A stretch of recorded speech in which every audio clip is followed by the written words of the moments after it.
getting ready for a little late after baseball before they head up to Chicago, where they will have a afternoon game at Wrigley tomorrow at 2:20. Both, of course, 93.7 The Fan.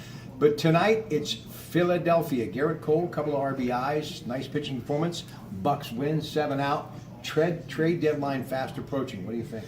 Well, it'll be interesting. I mean, they've got to figure some things out rapidly, and I don't know if there's enough time to figure out, given where the division sits right now, whether they're clearly in a buy or sell mode. One suggestion would be, well, 7 or 8 games under 500, you're certainly not a buyer. The other suggestion would be, as long as you're within 6 or 7 games of the division lead, you're not necessarily a seller either. So that's the weird part about being in this NL Central. The one thing is, I will say, the Brewers have started to open up a little bit of a gap on the rest of the division.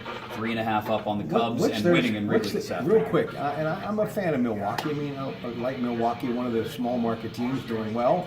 What's the reason for their success? They've had good pitching, and you know, when you mix in a big power hitter near the top of the lineup, like they've done with Eric Thames, they've done most of what they've done this season without Ryan Braun in the lineup, which is really, if you would have told a Milwaukee Brewers fan before the season that was going to be the case, they probably would have called you crazy.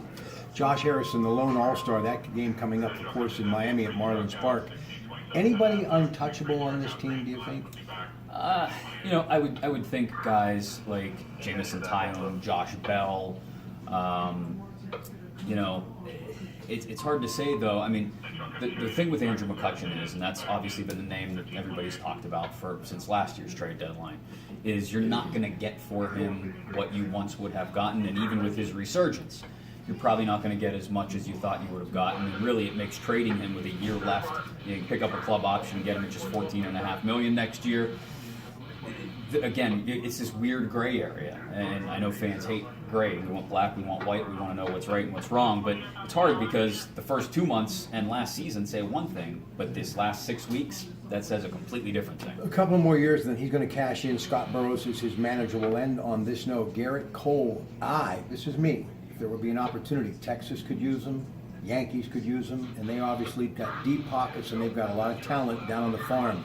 Would you pull the trigger on the ace of your staff? Well, I mean, there's definitely, I think, a stronger market for him right now than there is for Andrew McCutchen, because there's more control left on the contract. He's a younger asset, and we've seen him pitch really well. So I think, you know, the possibility exists that he may be a more attractive target for teams down the line than McCutchen. Pirates, Philadelphia, later tonight, of course, with him and Jack Zarenzik starting things off on 93.7 The Fan.